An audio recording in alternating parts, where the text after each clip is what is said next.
jatuh,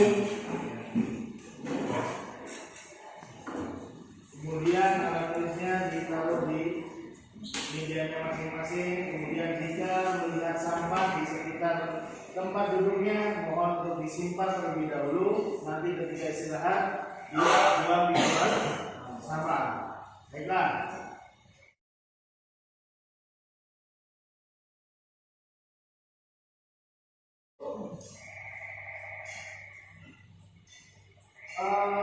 Alhamdulillah ya, pada kesempatan kali ini kita akan belajar subtema yang selanjutnya ya. Kalau kemarin kita sudah belajar tentang mujahadah dan juga husnuzon atau berprasangka baik. Nah, pada hari ini kita akan belajar subtema yang baru lagi. Sebelum itu marilah kita berdoa terlebih dahulu. Mudah-mudahan dengan berdoa kita diberikan kelancaran dalam belajar pada kesempatan pagi hari ini. Sebelum kita mulai, marilah kita membaca Al-Basmalah. Bismillahirrahmanirrahim. Baiklah,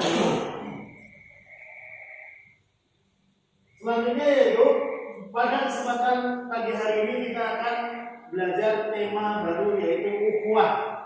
Ya, ukhuwah atau persaudaraan. Sekarang Bapak tanya, ketika kalian mendengarkan kata ukhuwah atau persaudaraan, apa yang terbersit dalam benak kalian tentang kata ukhuwah atau persaudaraan? Ada yang bisa? Silakan angkat tangan. Makan bareng, Pak. Torik, silakan. Makan bareng. Makan bareng. Oke. Yang lain? Ya. Silaturahmi. Rukun berteman. Rukun berteman. Ada lagi? Ada lagi? Nah, itulah jawaban-jawaban dari teman-teman kalian semuanya. Ya, semuanya ada benarnya. Karena apa?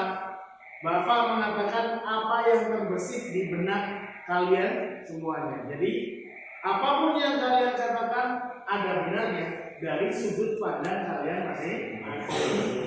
Nah, selanjutnya kita akan mengamati tayangan sebuah video.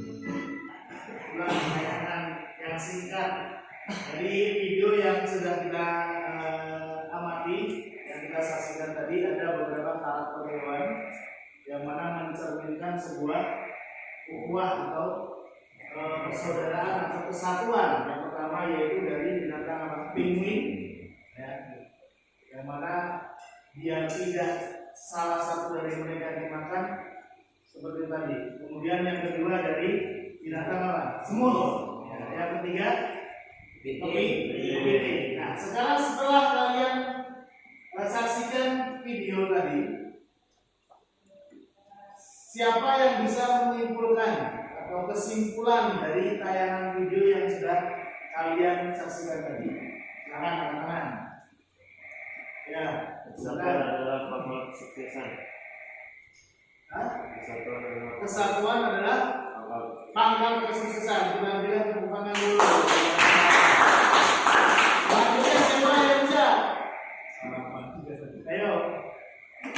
Dan Pak. Dengan bersama kita akan meraih keberhasilan dengan persaudaraan kita akan meraih ketenangan. Baik, ya. Yang lain ada? Yang lain ada? Nggak ada. Ya, baik. Nah, dari tayangan tadi ya bahwasanya kesatuan itu penting. Kenapa? Seperti halnya sapu lidi. Ya, sapu lidi ini kalau banyak kemudian diikat dijadikan satu, maka akan bisa membersihkan sampah-sampah atau kotoran-kotoran yang banyak. Tapi ketika dia sendiri atau satu batang, maka akan susah, lama.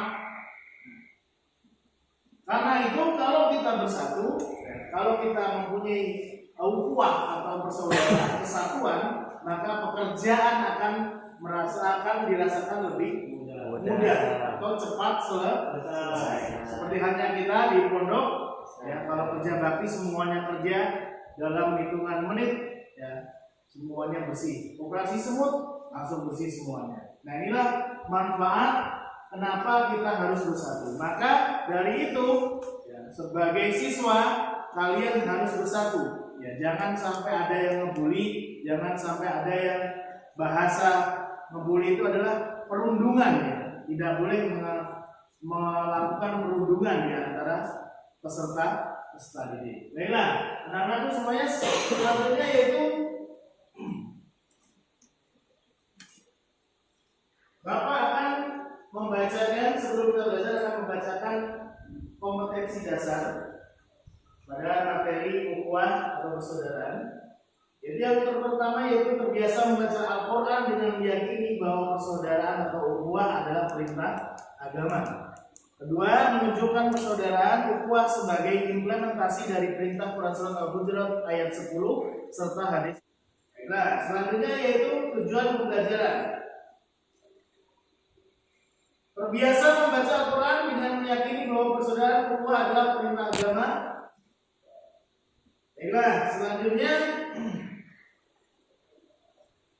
kita akan ke pembahasan materi. Apa itu ukhuwah? Ukhuwah yaitu persaudaraan atau persamaan. Secara bahasa artinya persamaan dan keserasian dalam banyak hal. Kata dasarnya adalah akhun, ukhuwatun, bentuk jamaknya itu ada ukhuwah fil ubudiyah, ukhuwah fil insaniyah, ukhuwah fi watoniyah wan nasab, dan terakhir ukhuwah fi dini wal islam. Selanjutnya dari dalil. Dalil ukhuwah ini juga ada dua, yaitu dalil dari Al-Quran dan juga dalil dari Al-Hadis. Dalil dari Al-Quran yaitu Quran Surat Al-Hujurat ayat 10. Bismillahirrahmanirrahim. Innamal mu'minuna ikhwatun wa aslihu baina akhwaikum wattaqullaha la'allakum turhamun. Orang-orang yang beriman itu sesungguhnya bersaudara. Sebab itu damaikanlah, perbaikilah hubungan antara kedua saudaramu, dan takutlah terhadap Allah supaya kamu mendapat rahmat. Kemudian dari Al-Quran, kemudian dari hadis. Yang pertama dari Bukhari Muslim, wa an Hubayb bin Mu'in radhiyallahu anhu qala qala Rasulullah sallallahu alaihi wasallam la yadkhulul jannata qati'un yakni qati'i rahim, muttafaqun alaih. Dari Jubair bin Mu'in radhiyallahu anhu, ia berkata bahwa Rasulullah sallallahu alaihi wasallam bersabda, tidak akan masuk surga orang yang memutuskan silaturahim. Muttafaqun alaih. Ada juga hadis riwayat Bukhari dan Muslim yang populer, mungkin antum tahu, masalul mu'minina, ada yang tahu? Masalul mu'minina fi tawaddihim wa tarahumihim wa ta'atufihim kama salil jasad idza shtaka minhu udhun tada'alahu sailul jasadi bil kumawas wasahar. Ini biasanya dilakukan ketika ada berita yang sakit, ya, bagian penerangan biasanya seperti itu. Ya, sebelum doa ada hadis yang dibacakan. Artinya apa? Ya, persaudaraan orang mukmin itu dalam hal saling mencintai, saling menyayang, dan saling berempati. Ya, itu bagikan satu kesatuan tubuh. Di mana ketika tubuh salah satu anggota tubuh kita itu sakit, maka anggota badan yang lain pasti merasakan.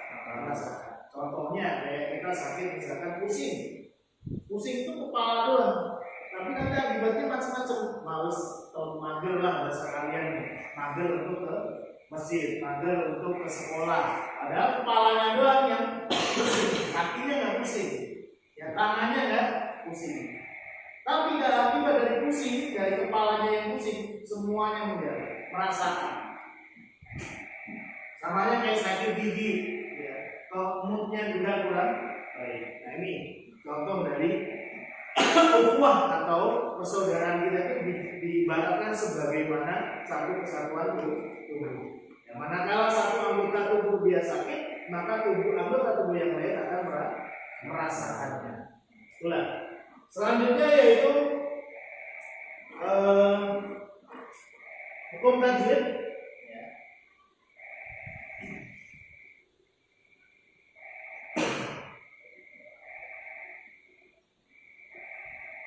Kosakata dulu ya. Kosakata dulu atau mufradat. Ya, saya minta tolong untuk membacakan mufradat tiga. Sesungguhnya orang-orang mukmin Terus suatu bersaudara fa'aslihu maka damaikanlah baina ahwaikum antara kedua saudaramu. ya, terima kasih Niki. Kita berikan tepuk tangan. Ini beberapa kosakata nanti apabila ada kosakata yang belum tertera di slide ini, maka silakan kalian cari apa makna dari kosakata yang belum kalian temukan di dalam slide yang ada di depan kalian. Ya, selanjutnya yaitu kaidah tajwid Quran surat Al-Hujurat ayat 10. Ya, innama hukumnya gunnah atau nun tasydid, cara membacanya dengan gunnah dan ditahan selama 3 harakat. Innama minuna hukumnya mat asli atau matobi karena huruf nun berharakat dhammah bertemu huruf waw sukun dan setelahnya tidak bertemu hamzah sukun, waqaf dan tasdid. Cara membacanya panjang selama 2. Selanjutnya yaitu Bapak sudah membagi kelompok menjadi 2 bagian kelompok. Nanti kalian bergabung dengan kelompoknya masing-masing, ya. Nanti kalau sudah saya perintahkan untuk bergabung, silakan nanti bergabung dengan kelompoknya masing-masing. Ya, nanti akan kita adakan diskusi ya, dari lembaga kerja peserta didik ya, untuk kelompok. Ya, silakan untuk bergabung pada kelompoknya masing-masing.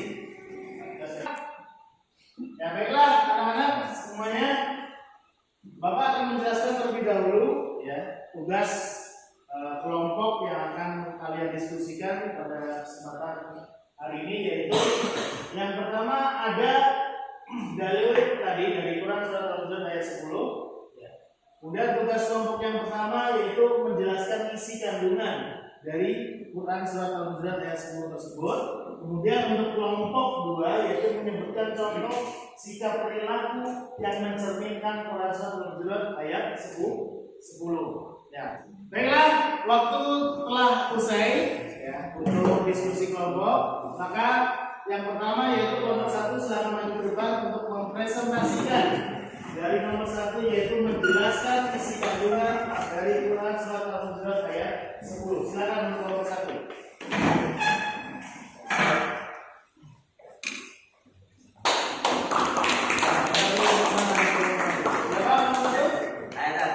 Ya, Tony silakan. Ya, saya perwakilan dari nomor 1. Assalamualaikum warahmatullahi wabarakatuh. Waalaikumsalam warahmatullahi wabarakatuh. Jadi Quran surat Al-Hujurat ayat 10 mengandung menjelaskan bahwa Allah sebenarnya telah menciptakan kita sebagai saudara dan pilihan kita adalah untuk berdamai atau untuk bertengkar. Karena Allah telah membuat manusia itu sebagai saudara, maka bertengkar adalah pilihan dari hati manusia itu sendiri. Maka dari itu kita harus kembali kepada jalan yang benar, yaitu jalan pada Allah Subhanahu wa Ta'ala, yaitu bersaudara sama muslim. Mungkin segitu saja dari kelompok 1.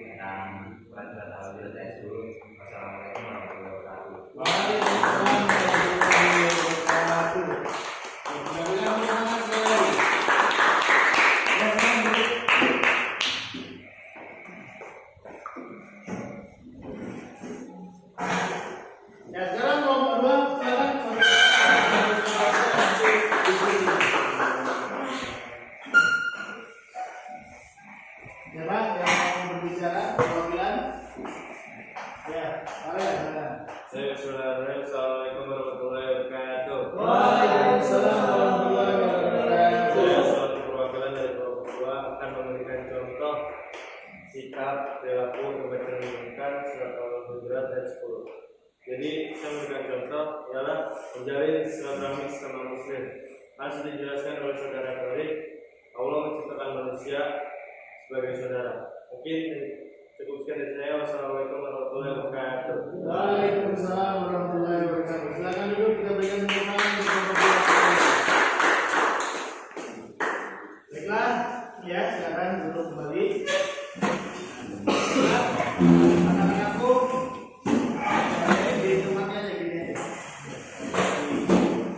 Baiklah, anak-anak sekalian, ya dari presentasi kedua kelompok tadi, ya dari presentasi kalian dari kedua kelompok tadi, bahwasanya benar ya kandungan isi makna daripada surat Al-Hujurat ayat 10 yaitu kita diwajibkan sesama muslim khususnya itu untuk saling bersatu atau berukhuwah ya, mempunyai kesatuan yang kuat. Kenapa?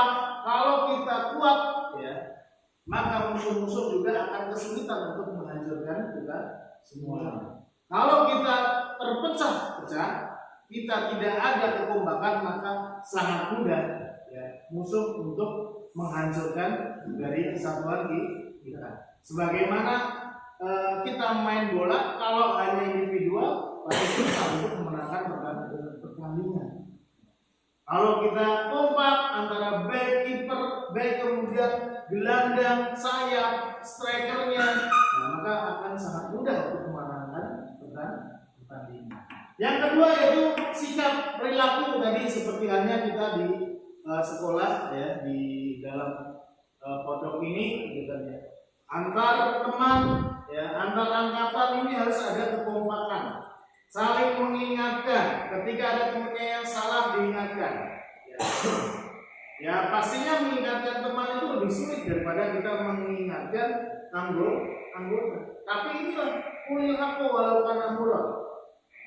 Meskipun pahit, kalau kita benar demi kebersamaan, demi kesatuan, sebuah kesatuan dari angkatan, ya kita wajib untuk mengingatkan teman-teman kita yang terlanjur salah dalam melangkah. Nah itulah beberapa mungkin contoh sikap perilaku yang mencerminkan dari Quran Surah Al-Hujurat ayat 10 ini. Maka dari itu, seperti yang sudah Bapak katakan tadi, sebuah hadis ya, bahwasanya kesatuan orang mukmin itu dalam hal menyayangi, mengasihi, kemudian berempati itu sebagaimana satu kesatuan tubuh. Ketika satu anggota tubuh itu sakit, maka anggota tubuh yang lain merasakan sakit juga. Itulah. Selanjutnya, baiklah, siapa di antara kalian yang bisa menyimpulkan pembelajaran kita pada kali ini? Silakan angkat tangan. Kesimpulannya apa? Ya, silakan, Ramadan. Ya, boleh di situ aja. Kesimpulan dari apa yang telah kita pelajari yaitu bersaudara. Islam itu mengajarkan kita untuk bersaudara, saling memaafkan, saling bersilaturahmi, saling menerima satu sama lain, bukan karena kita takut kepada Allah sahaja, tetapi karena kita umat manusia, umat Islam yang diciptakan untuk bersaudara. Sekian dari saya. Ya, baik, terima kasih Ramadan. Kita berikan tepuk tangan. Nah, lagi-lagi Bapak menyampaikan bahwasanya ketika kita belajar kemudian ditambah dengan adanya kecanggihan teknologi ya, pada zaman sekarang tidak hanya sekedar ceramah ya, kemudian mungkin menulis di papan tulis ya, ini akan menjadikan kalian pasti bosan. Tetapi ketika kita menampilkan slide ya, contohnya PowerPoint ya, yang dikombinasikan dengan video ya, kemudian nanti mungkin dengan link YouTube dan sebagainya bisa, maka kita akan menambah inovasi atau keberagaman metode pembelajaran pada abad 21. Nah ini, maka dengan adanya teknologi ini, ya, bagaimana peserta didik tidak bosan ketika belajar pelajaran PAI dan juga budi pekerti. Kenapa? Ya, identiknya ya pasti gitu, baca Al-Quran, kemudian analisis tajwidnya, ya, tanpa adanya mungkin inovasi-inovasi yang kita selaraskan dengan kemajuan zaman. Mungkin itu saja ya yang bisa kita pelajari pada kesempatan pagi ini. Ya, mudah-mudahan kita bertemu kembali dalam kesempatan yang lebih baik lagi. Amin. Wassalamualaikum warahmatullahi wabarakatuh.